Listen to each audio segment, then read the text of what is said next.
Hi all, ಎಲ್ಲರಿಗೂ ನಮಸ್ಕಾರ. Welcome back to Shweta's blog. ಇವತ್ತು ನಾನು ಡಿಫ್ರೆಂಟ್ ಆದ ಒಂದು ರೆಸಿಪಿ ಜೊತೆಗೆ ಬಂದಿದ್ದೀನಿ. ಅದೇ ನಮ್ಮ ಫ್ಲ್ಯಾಗಿನ ಕಲರಲ್ಲಿ ದೋಸೆನ ಮಾಡ್ತಾಯಿದ್ದೀನಿ. ಹಾಗೆಯೇ ಇವತ್ತು ನಾನು ವಿಶ್ವೇಶ್ವರಯ್ಯ ಮ್ಯೂಸಿಯಮ್ಗೆ ಹೋಗಿದ್ದೆ. ಸೊ ಅಲ್ಲೆಲ್ಲ ಯಾವ ರೀತಿಯಾಗಿತ್ತು ಅಂತ ನನ್ನ ಎಕ್ಸ್ಪೀರಿಯೆನ್ಸ್ನ ಶೇರ್ ಮಾಡ್ತೀನಿ. ಇವತ್ತಿನ ಕಂಪ್ಲೀಟ್ ವಿಡಿಯೋ ನನ್ನ ಡೇ ಬ್ಲಾಗ್ ಆಗಿರುತ್ತೆ. ನೀವು ಕೂಡ ನೋಡಿ ಎಂಜಾಯ್ ಮಾಡ್ತೀರಾ ಅಂತ ಅಂದ್ಕೊಂಡಿದ್ದೀನಿ. ಹಾಗೆ ಈ ರೀತಿಯಾದ ಇಂಡಿಪೆಂಡೆನ್ಸ್ ಡೇಗೆ ಯಾವ ರೀತಿಯಾಗಿ ದೋಸೆನ ಮಾಡೋದಂತ ತಿಳಿಸ್ಕೊಡ್ತೀನಿ, ಬನ್ನಿ. ಎಲ್ಲರಿಗೂ, ನನ್ನ ಎಲ್ಲ ಸಬ್ಸ್ಕ್ರೈಬರ್ಗೆ ಹಾಗೆ ನನ್ನ ಎಲ್ಲ ವಿಡಿಯೋಸ್ನ ನೋಡಿ ಇಷ್ಟಪಡೋರಿಗೆ ಪ್ರತಿಯೊಬ್ಬರಿಗೂ ಕೂಡ ಸ್ವಾತಂತ್ರ್ಯ ದಿನದ ಶುಭಾಶಯಗಳು.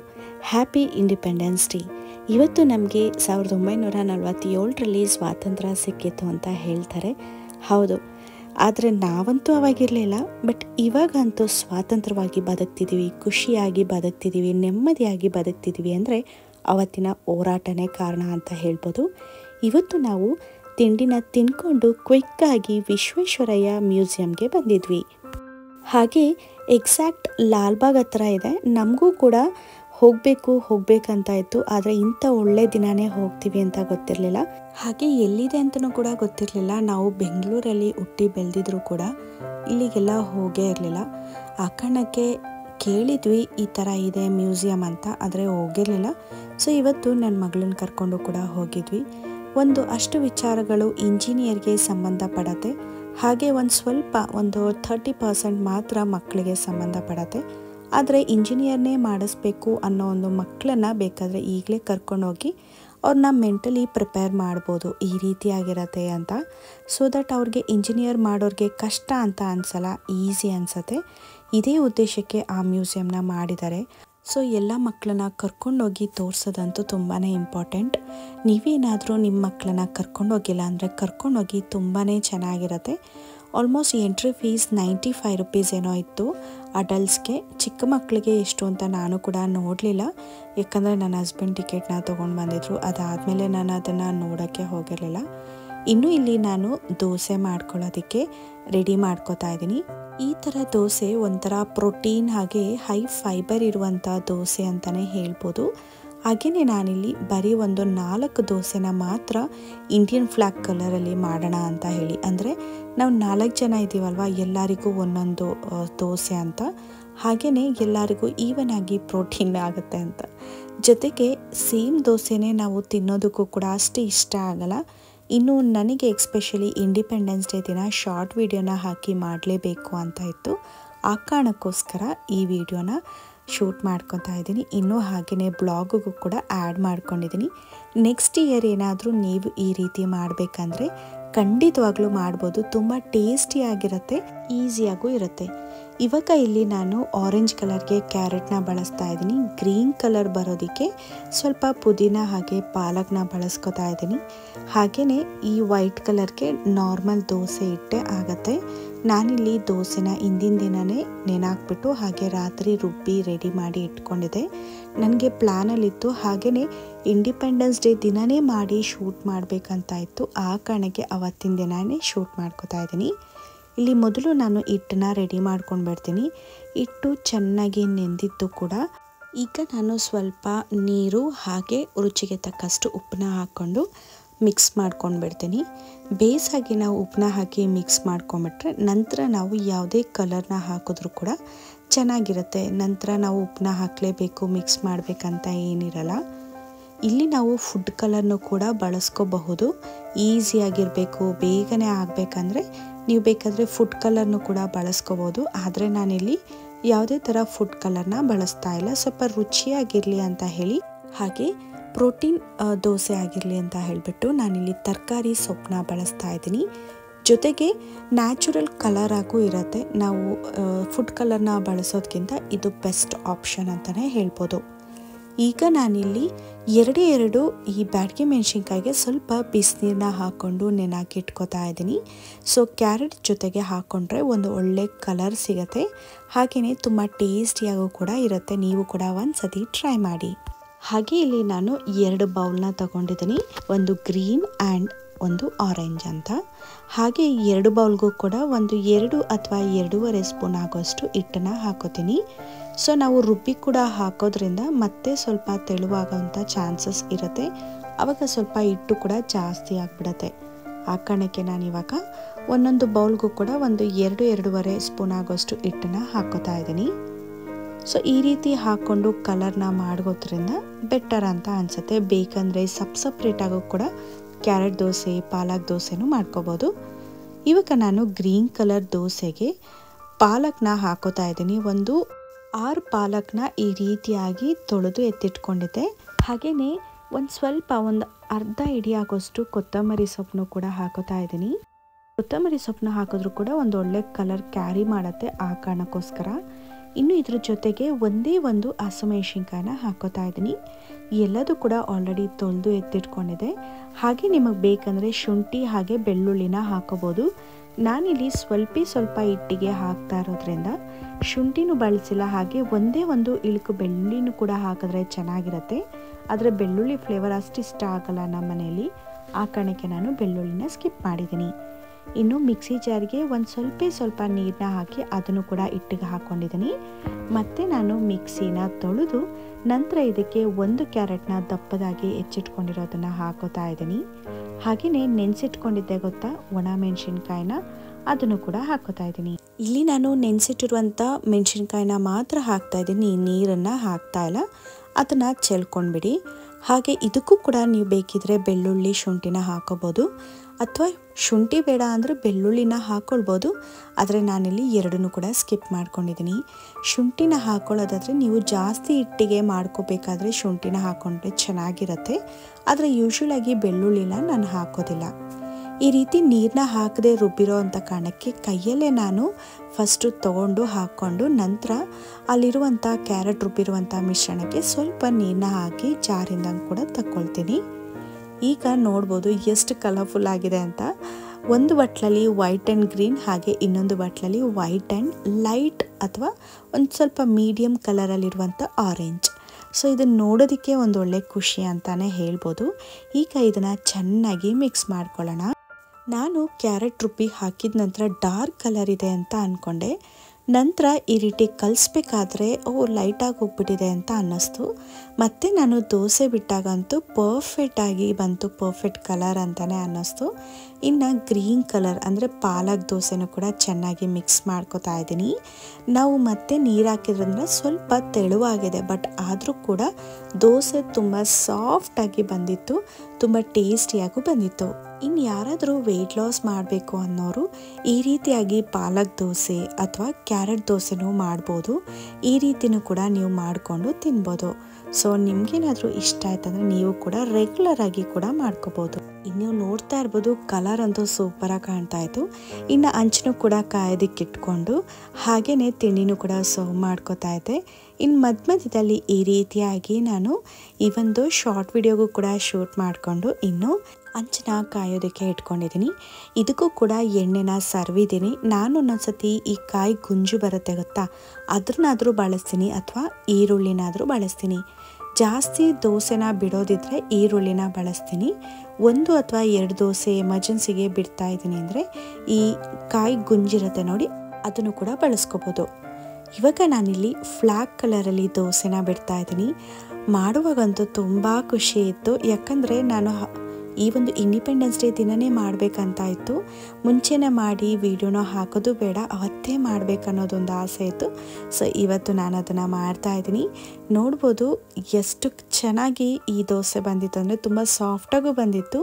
ಈ ಒಂದು ಪ್ರೋಟೀನ್ ದೋಸೆ ಅಂತಲೇ ಹೇಳ್ಬೋದು. ಪಾಲಕ್ ಕ್ಯಾರೆಟ್ ಇರೋದ್ರಿಂದ ತುಂಬ ಟೇಸ್ಟಿಯಾಗಿ ಬಂದಿತ್ತು. ಹಾಗೆ ನಾವು ಒಣಮೆಣಸಿನ್ಕಾಯಿ ಹಸಿಮೆಣಸಿನ್ಕಾಯಿನ ಬಳಸಿರೋದ್ರಿಂದ ಒಂಥರ ಟೇಸ್ಟಿಯಾಗಿ ಬಂದಿತ್ತು. ತುಂಬ ಅಂದರೆ ತುಂಬ ಟೇಸ್ಟಿಯಾಗಿ ಬಂದಿತ್ತು. ನಾನೊಂದು 3 ದೋಸೆನ ಮಾತ್ರ ಬಿಟ್ಕೊಂಡೆ. ಹಾಗೆಯೇ ಇನ್ನು ಮಿಕ್ಕಿದ್ದನ್ನು ಡೈರೆಕ್ಟ್ ಕ್ಯಾರೆಟ್ ದೋಸೆ ಹಾಗೆ ಬರೀ ಪಾಲಕ್ ಹಿಟ್ಟನ್ನ ಬಳಸ್ಕೊಂಡು ಪಾಲಕ್ ದೋಸೆನ ಬಿಟ್ಟು ತಿಂದಿದ್ದಾಯಿತು. ತುಂಬಾ ಟೇಸ್ಟಿಯಾಗಿತ್ತು. ಇನ್ನು ಯಾವಾಗಲಾದರೂ ಬರೀ ವೈಟ್ ದೋಸೆನ ತಿನ್ನೋದಕ್ಕೆ ಇಷ್ಟ ಆಗಲ್ಲ, ಅಥವಾ ನಾನು ಯಾವಾಗಲೂ ಮಿಲಿಟ್ಸ್ನ ನೆನಾಕಿ ದೋಸೆನ ಮಾಡೋದ್ರಿಂದ ಯಾವತ್ತಾದರೂ ಇಷ್ಟ ಆಗಲ್ಲ ತಿನ್ನೋದಕ್ಕೆ ಅಂದಾಗ ಈ ರೀತಿ ಮಾಡ್ಕೊಂಡು ತಿನ್ನೋಣ ಅಂತ ಹೇಳಿ ಪ್ಲ್ಯಾನ್ ಮಾಡ್ಕೊಂಡಿದ್ದೀನಿ. ಇನ್ನು ವೈಟ್ ದೋಸೆ ಮೇಲ್ಗಡೆ ಮಧ್ಯದಲ್ಲಿ ನಾನು ಈ ಬ್ಲೂ ಕಲರ್ ಚಕ್ರ ಇರುತ್ತೆ, ಆದರೆ ಬ್ಲೂ ಕಲರ್ ಯಾವುದೇ ತರಕಾರಿ ಮನೆಯಲ್ಲಿರಲಿಲ್ಲ, ಆ ಕಾರಣಕ್ಕೆ ಕೊತ್ತಂಬರಿ ಸೊಪ್ಪಿನ ಎಲೆನ ಇಟ್ಟಿದ್ದೀನಿ. ಅದು ಕೂಡ ತುಂಬ ಎಲಿಗೆಂಟಾಗಿ ಡಿಫ್ರೆಂಟಾಗಿ ಕಾಣಿಸ್ತಾ ಇತ್ತು, ತುಂಬಾ ಚೆನ್ನಾಗಿ ಕಾಣಿಸ್ತಾ ಇತ್ತು ಆ್ಯಂಡ್ ಡಾರ್ಕಾಗಿ ಕಾಣಿಸ್ತಿತ್ತು.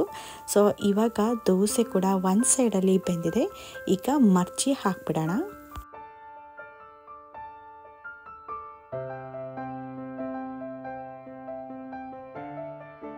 ನೋಡ್ಬೋದು ಎಷ್ಟು ಸೂಪರಾಗಿ ದೋಸೆ ಬಂದಿದೆ. ಹೈ ಪ್ರೋಟೀನ್ ದೋಸೆ ಅಂತಲೇ ಹೇಳ್ಬೋದು. ಈಗ ನಾನು ಫ್ಲ್ಯಾಗ್ ಥರನೇ ಅಂದರೆ ಅದೇ ಸ್ಟ್ರಕ್ಚರಲ್ಲಿ ಬಿಡೋಣ ಅಂತ ಹೇಳಿ ಪ್ಲ್ಯಾನ್ ಮಾಡಿಕೊಂಡೆ, ಬಟ್ ತುಂಬ ಚೆನ್ನಾಗಿ ಬಂದಿತ್ತು.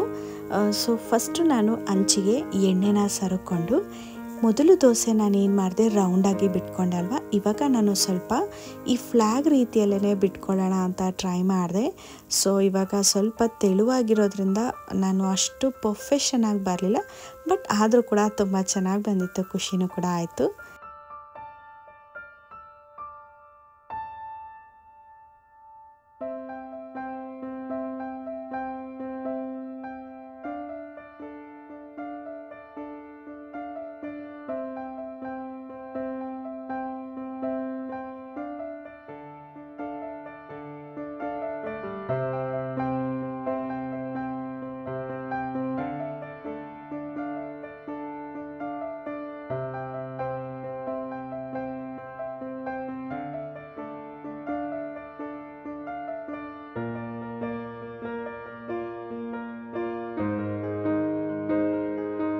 ಹಾಗೆ ಈ ದೋಸೆನೂ ಕೂಡ ತುಂಬ ಟೇಸ್ಟಿಯಾಗಿ ಬಂದಿತ್ತು. ಇದನ್ನು ಕೂಡ ಸೈಡಿಗೆ ಎತ್ತಿಟ್ಕೊಂಡಿದ್ದಾಯಿತು.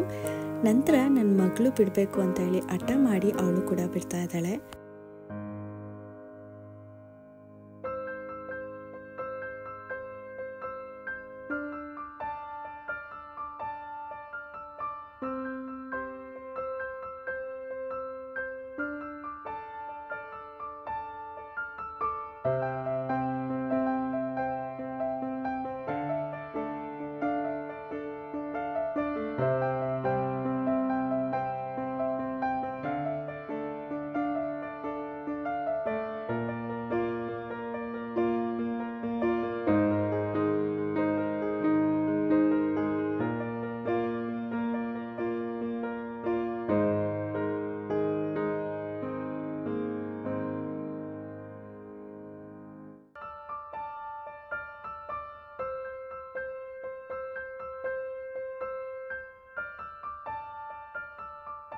ನೋಡ್ಬೋದು ಎಷ್ಟು ಚೆನ್ನಾಗಿ ದೋಸೆ ಬಂದಿದೆ ಅಂದರೆ ತುಂಬ ಚೆನ್ನಾಗಿ ಬಂದಿತ್ತು. ಹಾಗೆಯೇ ಇದು ಸ್ವಲ್ಪ ಶೇಪ್ಲೆಸ್ ಆದರೂ ಕೂಡ ಇದು ಕೂಡ ತುಂಬ ಟೇಸ್ಟಿಯಾಗಿತ್ತು, ಯಾಕಂದರೆ ಸೇಮ್ ಇಟ್ಟೆ ಅಲ್ವಾ ಆ ಕಾರಣಕ್ಕೆ. ಇನ್ನು ನನ್ನ ಮಗಳಂತೂ ದೋಸೆ ಬಿಟ್ಟಿದ್ದೀನಿ, ಅದು ಕೂಡ ಶೂಟ್ ಆಗಿದೆ ಅಂತ ತುಂಬ ಖುಷಿಯಾಗಿದ್ಲು. ಇನ್ನು ನೆಕ್ಸ್ಟ್ ದೋಸೆ ನಾನು ಈ ರೀತಿಯಾಗಿ ಪ್ಲ್ಯಾನ್ ಮಾಡಿಕೊಂಡೆ. ಅಂದರೆ ಮೊದಲು ನಾನು ನಾರ್ಮಲ್ ಹಿಟ್ಟನ್ನೇ ಬಿಟ್ಕೊಂಡಿದ್ದಾಯಿತು, ಸ್ವಲ್ಪ ಈ ಸಟ್ಟು ದೋಸೆ ಬರುತ್ತೆ ಗೊತ್ತಾ, ಆ ಒಂದು ದಪ್ಪದಲ್ಲಿ ಬಿಟ್ಕೊಂಡೆ. ನಂತರ ಇಲ್ಲಿ ನಾನು ಕ್ಯಾರೆಟು ಹಾಗೆ ಸ್ವಲ್ಪ ಕೊತ್ತಂಬರಿ ಸೊಪ್ಪು ಪುದೀನ ಸೊಪ್ಪನ್ನ ಹೆಚ್ಚಿಟ್ಕೊಂಡಿದ್ದೆ. ನಂತರ ಗೆಡ್ಡೆಕೋಸನ್ನು ಕೂಡ ತುರಿದಿಟ್ಕೊಂಡಿದ್ದೆ. ಸೊ ಗ್ರೀನ್ ಕಲರ್ಗೆ ಕೊತ್ತಂಬರಿ ಸೊಪ್ಪು ಪುದೀನ ಸೊಪ್ಪನ್ನ ಸಣ್ಣದಾಗಿ ತೊಳೆದು ಹೆಚ್ಚಿಟ್ಕೊಂಡಿದ್ದೆ. ಇದನ್ನು ಕೂಡ ನೀಟಾಗಿ ಫಿಲ್ ಮಾಡಿಕೊಂಡು ಇನ್ನು ಮಧ್ಯಕ್ಕೆ ವೈಟ್ ಕಲರ್ಗೆ ಹಾಗೆ ಬಿಟ್ಟರೆ ಬೋಳಾಗಿರುತ್ತೆ ಅಂತ ಹೇಳಿ ಗೆಡ್ಡೆಕೋಸನ್ನ ಈ ರೀತಿಯಾಗಿ ಈ ಕೊಬ್ಬರಿ ತುರಿಯೋ ಅಂಥದ್ರಲ್ಲೇ ಸಣ್ಣದಾಗಿ ತುರಿದಿದ್ದೀನಿ. ತುಂಬ ಅಂದರೆ ತುಂಬ ಚೆನ್ನಾಗಿತ್ತು. ಹಾಗೆಯೇ ಇದರಲ್ಲಿ ನೀರಿನ ಅಂಶ ಜಾಸ್ತಿ ಇರೋದ್ರಿಂದ ಸಾಫ್ಟಾಗಿ ಬಂದಿತ್ತು ದೋಸೆ. ಇನ್ನು ಆರೆಂಜ್ ಕಲರ್ಗೆ ಕ್ಯಾರೆಟ್ನ ತುರಿದು ಹಾಕ್ಕೊಳ್ತಾ ಇದ್ದೀನಿ. ತುಂಬ ಅಂದರೆ ತುಂಬ ಚೆನ್ನಾಗಿ ಬಂದಿತ್ತು. ಇದು ಕೂಡ ಒಂದು ಒಳ್ಳೆ ಐಡಿಯಾ ಅಂತಲೇ ಅನ್ನಿಸ್ತು. ಇನ್ನು high fibre high protein dosa ಅಂದರೆ ತಪ್ಪಾಗಲ್ಲ, ತುಂಬ ಟೇಸ್ಟಿಯಾದಂಥ ದೋಸೆನೂ ಕೂಡ ರೆಡಿ ಆಯಿತು. ಇದೊಂದು ಮಧ್ಯದಲ್ಲಿ ನಾವು ಈರುಳ್ಳಿನೂ ಕೂಡ ಹಾಕೋಬೋದು, ತುಂಬಾ ಚೆನ್ನಾಗಿರುತ್ತೆ. ನಾನಿಲ್ಲಿ ಯಾವಾಗಲೂ ಈರುಳ್ಳಿ ದೋಸೆ ಮಾಡ್ತಾನೆ ಇರ್ತೀನಿ. ಸೊ ಡಿಫ್ರೆಂಟ್ ಆಗಿರಲಿ ಅಂತ ಹೇಳಿ ಈ ರೀತಿಯಾದಂಥ ವೆಜಿಟೇಬಲ್ ದೋಸೆ ಅಂತೂ ರೆಡಿ ಆಯಿತು. ಹಾಗೆ ಫ್ಲ್ಯಾಗ್ಗೆ ಸಂಬಂಧಪಡುವಂಥ ದೋಸೆನೂ ಕೂಡ ರೆಡಿ ಆಯಿತು. ಈ ರೀತಿ ದೋಸೆನೆಲ್ಲ ಮಾಡಿಕೊಂಡು ಇದಕ್ಕೆ ತುಂಬ ಟೇಸ್ಟಿಯಾದಂಥ ಕಾಯಿ ಚಟ್ನಿನ ಮಾಡ್ಕೊಂಡಿದೆ. ಕಾಯಿ ಚಟ್ನಿ ಅಂತೂ ತುಂಬಾ ಟೇಸ್ಟಿಯಾಗಿತ್ತು. ಇನ್ನು ತಿಂಡಿ ತಿಂದು ನನ್ನ ಹಸ್ಬೆಂಡ್ ತಮ್ಮ ಊರಿಗೆ ಹೋದ, ಯಾಕಂದರೆ ಅವನಿಗೆ 4 ದಿನ ಕಂಟಿನ್ಯೂಸ್ ಆಗಿ ರಜಾ ಆಯಿತು ಅಂತ. ಇನ್ನು ನಾನು, ನನ್ನ ಹಸ್ಬೆಂಡ್, ನನ್ನ ಮಗಳು 3 ಜನನು ವಿಶ್ವೇಶ್ವರಯ್ಯ ಮ್ಯೂಸಿಯಂಗೆ ಹೋಗೋಣ ಅಂತ ಪ್ಲ್ಯಾನ್ ಮಾಡಿಕೊಂಡು ರೆಡಿ ಆದ್ವಿ. ನೋಡ್ಬೋದು ದೋಸೆ ಅಂತೂ ತುಂಬ ಟೇಸ್ಟಿಯಾಗಿತ್ತು. ನೀವು ಕೂಡ ಒಂದ್ಸತಿ ಟ್ರೈ ಮಾಡಿ, ಓಕೆನಾ? ಬನ್ನಿ ಇವಾಗ ನಾನು ವಿಶ್ವೇಶ್ವರಯ್ಯ ಮ್ಯೂಸಿಯಮಲ್ಲಿ ಏನೆಲ್ಲ ಇದೆ ಹಾಗೆಯೇ ನನಗೆ ಎಷ್ಟಾಗುತ್ತೋ ಅಷ್ಟನ್ನು ಶೂಟ್ ಮಾಡ್ಕೊಂಬಂದಿದ್ದೀನಿ. ನಿಮಗೇನಾದರೂ ಇಷ್ಟ ಆಯ್ತಂದರೆ ನಿಮ್ಮ ಮನೆ ಮಕ್ಕಳನ್ನ ಅಥವಾ ನೀವು ಕೂಡ ಹೋಗಿ ನೋಡ್ಬೋದು ಯಾವ ರೀತಿಯಾಗಿ ಈ ವೆಹಿಕಲ್ ಅಂದರೆ ಮೆಕ್ಯಾನಿಕಲ್ ಇಂಜಿನಿಯರ್ ಯಾವ ರೀತಿಯಾಗಿ ವರ್ಕ್ ಆಗುತ್ತೆ. ಆ ಸೆನ್ಸಿಬಲ್ ಅಥವಾ ಕಾಮನ್ ಸೆನ್ಸ್ ಅಂತ ಹೇಳ್ತಾರೆ ಗೊತ್ತಾ, ಈ ಮೆಟೀರಿಯಲ್ಸಲ್ಲಿ ಇದೆಲ್ಲ ಹೇಗೆ ವರ್ಕ್ ಆಗುತ್ತೆ. ಈ ಹಳೆ ಮಿಷಿನ್ಸ್ಗಳೆಲ್ಲ ಇರುತ್ತೆ ನೋಡಿ, ಅದನ್ನೆಲ್ಲದನ್ನು ಕೂಡ ಅಲ್ಲಿ ಪ್ರೆಸೆಂಟ್ ಮಾಡಿದ್ದಾರೆ. ತುಂಬಾ ಚೆನ್ನಾಗಿತ್ತು. ಹಾಗೆಯೇ ನನ್ನ ಮಗಳಿಗೆ ಈ ಪ್ಲೇಸ್ ಅಂತೂ ತುಂಬಾ ಇಷ್ಟ ಆಗೋಯ್ತು. ಈ ಡೈನೋಸರು ಸೌಂಡು ಕೂಡ ಮಾಡುತ್ತೆ, ಹಾಗೆ ಸ್ವಲ್ಪ ಈ ಅಲ್ಲಾಡತ್ತೆ, ಅಂದರೆ ಆ ಕಡೆ ಈ ಕಡೆ. ನನ್ನ ಮಗಳಂತೂ ಬರಬೇಕಾದ್ರೆ ಹೋಗಬೇಕಾದ್ರೆ ಜಾಸ್ತಿ ಟೈಮ್ ಸ್ಪೆಂಡ್ ಮಾಡಿದ್ದಂದರೆ ಈ ಒಂದು ಪ್ರಾಣಿ ಹತ್ರನೇ. ಹಾಗೆಯೇ ನೋಡ್ಬೋದು ಎಲ್ಲ ಹಳೆಯ ಮಿಷಿನ್ಸ್ಗಳು, ಹಾಗೆ ಮೆಕ್ಯಾನಿಕಲ್ ಇಂಜಿನಿಯರ್ ಇರ್ಬೋದು, ಇನ್ನು ಬೇರೆ ಬೇರೆ ಮಕ್ಕಳಿಗೆ ಸಂಬಂಧಪಟ್ಟ ಹಾಗೆ ಟೆಕ್ನಿಕಲ್ ಆಗಿ, ಹಾಗೆಯೇ ಸ್ವಲ್ಪ ಈ ಥಿಂಗ್ಸ್ಗಳು ಆಟ ಆಡೋದಕ್ಕೂ ಕೂಡ ಇಟ್ಟಿದ್ದಾರೆ. ಜಾಸ್ತಿ ಇದನ್ನು ಮೆಕ್ಯಾನಿಕಲ್ ಅನ್ನೋದಕ್ಕಿಂತನೂ ಮಕ್ಕಳಿಗೆ ಆಟ ಆಡೋ ವಸ್ತು ಥರ ಆಗೋಗ್ಬಿಟ್ಟಿದೆ. ಇನ್ನು ಹಳೇ ಕಾಲದಲ್ಲಿ ಬಳಸ್ತಿದ್ದಂಥ ಲಾರಿ, ಹಾಗೆಯೇ ಚಂದ್ರಯಾನ 3 ಕೂಡ ಆ ಕಾನ್ಸೆಪ್ಟ್ ಯಾವ ಥರ ಬಂತು, ಹೇಗೆ ರೆಡಿ ಮಾಡಿದ್ರು ವಿಕ್ರಮ್ನ, ಹಾಗೆಯೇ ಯಾವ ಥರ ಲ್ಯಾಂಡ್ ಆಯಿತು ಅನ್ನೋದು ಕಂಪ್ಲೀಟ್ ಇನ್ಫಾರ್ಮೇಷನ್ ವಿಡಿಯೋ ಕೂಡ ಅಲ್ಲಿ ಡಿಸ್ಪ್ಲೇ ಆಗ್ತಾಯಿತ್ತು. ಅದರ ಕಂಪ್ಲೀಟ್ ಇನ್ಫಾರ್ಮೇಷನ್ ಕೂಡ ಎಲ್ಲ ಕಡೆನೂ ಕೂಡ, ಅಂದರೆ ಎಲ್ಲ ವಸ್ತುದು ಕಂಪ್ಲೀಟ್ ಇನ್ಫಾರ್ಮೇಷನ್ನ ಅಲ್ಲಿ ಡಿಸ್ಪ್ಲೇ ಮಾಡ್ತಾ ಇರ್ತಾರೆ.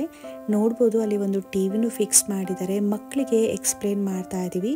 ಸೊ ನನ್ನ ಹಸ್ಬೆಂಡು ಕೂಡ ನನ್ನ ಮಗಳಿಗೆ ಎಕ್ಸ್ಪ್ಲೇನ್ ಮಾಡ್ತಾ ಇದ್ದಾರೆ. ಇನ್ನು ನೀರು ಯಾವ ಥರ ಬರುತ್ತೆ, ವಾಟರ್ ವೇಪರ್ ಇರ್ಬೋದು, ಹಾಗೆಯೇ ಹಳೆ ಕಾಲದಲ್ಲಿ ರೈತರು ಯಾವ ರೀತಿಯಾಗಿ ನೀರನ್ನ ತೆಗಿತಾ ಇದ್ರು, ಹಸುಗಳನ್ನ ಯಾವ್ಯಾವ ರೀತಿಯಲ್ಲಿ ಬಳಸ್ತಾ ಇದ್ರು ಅಂತ ಹೇಳಿ ಎಲ್ಲ ಒಂದು ಸ್ಟ್ಯಾಚ್ಯೂ ಹತ್ರ ಅಥವಾ ಎಲ್ಲ ಒಂದು ಕಡೆ ಮಿಷಿನ್ ಹತ್ರನೂ ಈ ರೀತಿ ಒಂದು ಚಿಕ್ಕ ಬಟನ್ ಇಟ್ಟಿರ್ತಾರೆ. ನನ್ನ ಮಗಳಂತೂ ಹೋಗಿ ಹೋಗಿ ಒತ್ತಿನಾದರೂ ಆಗಲಿ ನೋಡ್ತಾ ಇದ್ಲು. ತುಂಬ ಅಂದರೆ ತುಂಬ ಎಂಜಾಯ್ ಮಾಡಿದ್ಲು. ಪ್ರತಿಯೊಂದು ಕೂಡ ನಮಗೆ ಸಂಬಂಧ ಪಡೋದಿಲ್ಲ ಅಂದರೂ ಕೂಡ ನಮಗೆ ಅರ್ಥ ಆಗೋ ರೀತಿಯಲ್ಲಿ ಅಲ್ಲಿ ತಿಳಿಸಿದ್ದಾರೆ. ತುಂಬ ಇನ್ಫಾರ್ಮೇಷನ್ಸ್ನ ಅಲ್ಲೇ ರೈಟಿಂಗಲ್ಲಿ ಹಾಕಿದ್ದಾರೆ. ಹಾಗೆಯೇ ಈ ಕಂಪ್ಯೂಟರ್ ಡಿಸ್ಪ್ಲೇನೂ ಕೂಡ ಮಾಡಿದ್ದಾರೆ. ತುಂಬ ಅಂದರೆ ತುಂಬ ಇನ್ಫಾರ್ಮೇಷನ್ ಇತ್ತು. ಆದರೆ ಒಂದೇ ಒಂದು ಏನಂದರೆ ಕಾಲು ನೋವು ಬಂದ್ಬಿಡುತ್ತೆ, ತುಂಬ ಟಯರ್ಡ್ ಆಗೋಗುತ್ತೆ. ನೀವೇನಾದರೂ ಹೋಗ್ತಾ ಇದ್ದೀರಾ ಅಂದರೆ ಹಣ್ಣು ಅಥವಾ ಸ್ವಲ್ಪ ಚಾಕ್ಲೇಟ್ಸ್ ಹಾಗೆ ಸ್ವಲ್ಪ ಸ್ನ್ಯಾಕ್ಸ್ನ ತೊಗೊಂಡು ಹೋಗಿ. ನಾನು ಅನ್ಫಾರ್ಚುನೇಟಾಗಿ ಈ ಹಣ್ಣನ್ನು ತೊಗೊಂಡೋಗಿದ್ದೆ, ನೀರನ್ನ ತೊಗೊಂಡೋಗಿದ್ದೆ. ತುಂಬ ಹೊಟ್ಟೆ ಹಶ್ವಾಗ್ತಾಯಿತ್ತು. ಆ ಕಾರಣಕ್ಕೆ ಅಲ್ಲಲ್ಲೇ ಬ್ರೇಕ್ ತೊಗೊಂಡು ತಿಂತಾಯಿದ್ವಿ. ಹಾಗೆಯೇ ನಮಗೆ ಗೊತ್ತಿರಲಿಲ್ಲ 5th ಫ್ಲೋರಲ್ಲಿ ಹೋಟೆಲ್ ಇದೆ ಅಂತ ಹೇಳಿ. ನಾವು 4th ಫ್ಲೋರ್ವರೆಗೂ ನೋಡಾದ್ಮೇಲೆ ಅಲ್ಲಿ ಡಿಸ್ಪ್ಲೇ ಆಗಿತ್ತು ನೆಕ್ಸ್ಟ್ ಫ್ಲೋರಲ್ಲಿ ಹೋಟೆಲ್ ಇದೆ ಅಂತ. ನಂತರ ನಾವು ಲಂಚ್ನ ಮಾಡಿಕೊಂಡು ಕೊನೆಗೆ ವಾಪಸ್ ಬಂದಿದ್ದಾಯಿತು. ನಮಗೆ 2nd ಫ್ಲೋರಲ್ಲಿ ನೋಡಬೇಕಾದ್ರೆ ಪೇಷನ್ಸ್ ಹೋಗ್ಬಿಟ್ಟಿತ್ತು, ಅಂದರೆ ಹೊಟ್ಟೆ ಹಶೋಗೆ ಅಂತ ಹೇಳಿ. ಹಾಗೆಯೇ ಸ್ವಲ್ಪ ಸುಸ್ತಾಗಿತ್ತು. ನನ್ನ ಮಗಳಂತೂ ಪ್ರತಿಯೊಂದು ಮಿಷಿನ್ ಹತ್ರ ಅಥವಾ ಪ್ರತಿಯೊಂದು ಡಿಸ್ಪ್ಲೇ ಹತ್ರನೂ ಕೂಡ ಆಲ್ಮೋಸ್ಟ್ ತುಂಬ ಟೈಮ್ ಸ್ಪೆಂಡ್ ಮಾಡ್ತಾಯಿದ್ಲು. ಸೊ ಆ ಕಾರಣಕ್ಕೆ ತುಂಬ ಹೊತ್ತೆ ತಗೊಳ್ತು. ಮಕ್ಕಳಿದ್ರೆ ಅಟ್ಲೀಸ್ಟ್ ಒಂದು ದಿನ ಇದಕ್ಕೆ ಅಂತಲೇ ಡೆಡಿಕೇಟ್ ಮಾಡಿಕೊಂಡು ಹೋಗಿ ಮಕ್ಕಳಿಗೆ ಪ್ರತಿಯೊಂದನ್ನು ಕೂಡ ತೋರಿಸಿ ಹಳೆ ಕಾಲದಲ್ಲಿರ್ಬೋದು ಹೊಸ ಕಾಲದಲ್ಲಿರ್ಬೋದು ಹೇಗೆ ನಡೆಯುತ್ತೆ, ಹಾಗೆ ಒಂದು ಈ ಗಾಡಿಗಳಿರುತ್ತೆ ಗೊತ್ತಾ, ಕಾರು, 2 ವೀಲರ್, ಅದರೊಳಗಡೆ ಮಿಷಿನ್ಸ್ ಯಾವ ರೀತಿಯಾಗಿ ವರ್ಕ್ ಆಗುತ್ತೆ ಅನ್ನೋದು ಕೂಡ ತೋರಿಸ್ತಾ ಇದ್ದಾರೆ. ಹಾಗೆ ಇಲ್ಲಿ ನೋಡ್ಬೋದು ಒಂದು ಬಾಲ್. ಈ ಬಾಲ್ನಂತೂ ನನ್ನ ಮಗಳು ಎಷ್ಟು ಸತಿ ಹಾಕಲ್ಲ ಅಂತ ಲೆಕ್ಕನೇ ಇಲ್ಲ. ಈ ಬಾಲ್ನ ನಾವು ಕೆಳಗಡೆ ಒಂದು ಸರ್ಕಲ್ ಥರ ಒಂದು ಇದಿರುತ್ತೆ, ಅದನ್ನ ತಿರುಗಿಸ್ತಾ ಇದ್ರೆ ಮೇಲ್ಗಡೆ ಹೋಗುತ್ತೆ, ನಂತರ ಎಲ್ಲ ಕಡೆ ಫ್ಲೋ ಆಗುತ್ತೆ, ಆ ಸೌಂಡ್ ಬರುತ್ತೆ. ಅದಂತೂ ತುಂಬ ಕ್ರೇಜಿ ಆಗಿತ್ತು, ತುಂಬಾ ಇಷ್ಟ ಆಯಿತು. ನೀವು ನೋಡ್ತಾ ಇರ್ಬೋದು ಆ ಬಾಲ್, ಆ ರೆಡ್ ಕಲರ್ ತಿರುಗ್ತಿದೆ ಅಲ್ವಾ, ಆ ಬಾಲ್ ಮೇಲೆ ಹೋಗುತ್ತೆ. ಸೊ ಕೆಳಗಡೆ ಅಷ್ಟು ಸ್ಪೀಡಾಗಿ ತಿರುಗಿಸ್ತಿದ್ದಾರೆ, ಅದಕ್ಕೆ ಅದು ಹೋಗ್ತಿಲ್ಲ ನೋಡಿ. ಈ ರೀತಿ ಫ್ಲೋ ಆಗುತ್ತೆ, ಒಂದೊಳ್ಳೆ ಸೌಂಡ್ ಕೊಡುತ್ತೆ, ಅಲ್ಲಲ್ಲೇ ಅಲಾರಾಮ್ ಬರುತ್ತೆ. ತುಂಬ ಅಂದರೆ ತುಂಬ ಕ್ರೇಜಿ ಅನ್ನಿಸ್ತಿತ್ತು. 2 ಕಡೆ ಇದೆ ಇದು. ಎಷ್ಟು ಚೆನ್ನಾಗಿತ್ತು ಅಂದರೆ ಹೆಂಗೆ ಫ್ಲೋ ಆಗ್ತಿದೆ ಅನ್ನೋದನ್ನು ನೋಡೋ ಅಷ್ಟರೊಳಗೆ ಅದು ಮುಂದೆ ಹೋಗಿಬಿಟ್ಟಿರುತ್ತೆ. ತುಂಬ ಅಂದರೆ ತುಂಬ ಚೆನ್ನಾಗಿತ್ತು. ಇನ್ನು ಇದು ನಿಮಗೆ ನೆನಪಿದೆಯಾ, ಊರ ಕಡೆ ಎಲ್ಲ ನಾವು ನೀರನ್ನ ಜಗ್ತಾ ಇದ್ವಿ. ಅದು ಇದು ಯಾವ ರೀತಿಯಾಗಿ ನಾವು ನೀರು ಜಗ್ಗಿದ್ರೆ ಒಳಗಡೆ ಬರುತ್ತೆ ನೀರು ಅನ್ನೋದು ಕಾನ್ಸೆಪ್ಟು ತುಂಬ ಚೆನ್ನಾಗಿತ್ತು. ಮಕ್ಕಳಿಗಂತೂ ಅರ್ಥ ಆಗೋ ರೀತಿಯಲ್ಲಿ ಡಿಸ್ಪ್ಲೇ ಮಾಡಿದರು.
ಇನ್ನು ಇದಂತೂ ತುಂಬ ಎಂಜಾಯ್ ಮಾಡಿದ್ವಿ.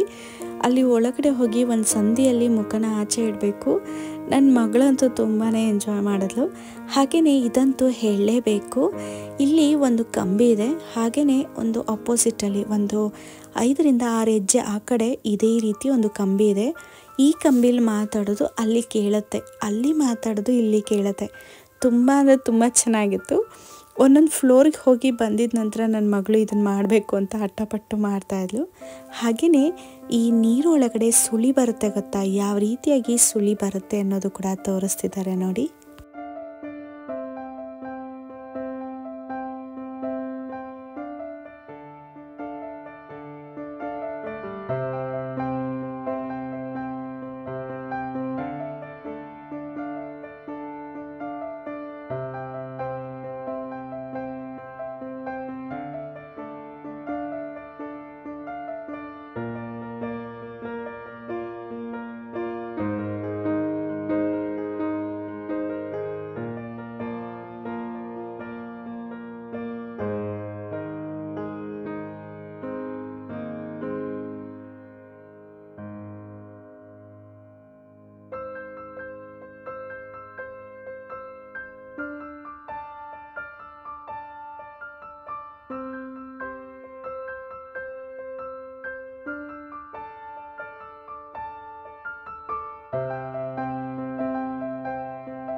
ಇನ್ನು ಇದ್ರ ಬಗ್ಗೆ ಅಂತೂ ಹೇಳಲೇಬೇಕು.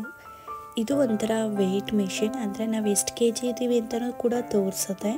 ಇನ್ನು ನಮ್ಮ ಬಾಡಿಯಲ್ಲಿ ಎಷ್ಟು ನೀರಿನ ಅಂಶ ಇದೆ ಅನ್ನೋದು ಕೂಡ ತೋರಿಸುತ್ತೆ.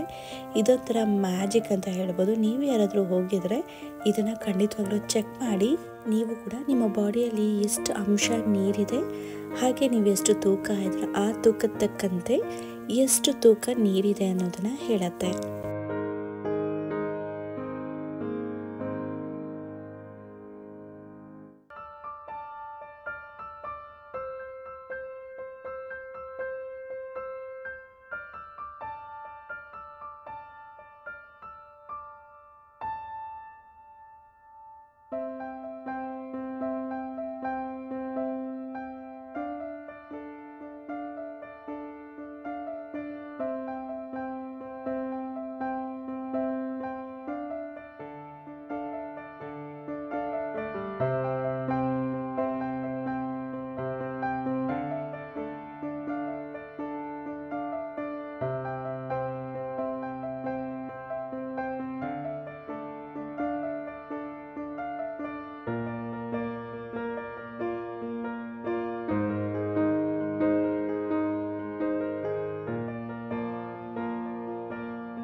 ಇನ್ನು 4 ಫ್ಲೋರು ಕೂಡ ಚೆನ್ನಾಗಿ ಓಡಾಡಿ ನೋಡಿದ್ದಾಯಿತು, ತಿಳ್ಕೊಂಡಿದ್ದಾಯಿತು.